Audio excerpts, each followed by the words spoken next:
Handle ఇంకొంచెం పొడవు ఉండదు అన్న, అంతేనా? ఇంకా పొడుగుగా ఉండేది ఉండదు. అంటే పెద్ద నిమ్మ చెట్ల కింద చేసుకోవడానికి కొంచెం పొడవు ఉంటే బెటర్ కదా.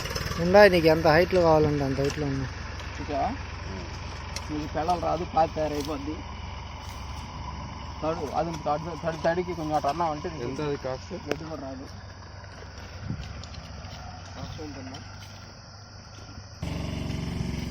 కల్టివేటర్ అంటే గడ్డిలో అయినా ఇది వేసి లాగేసి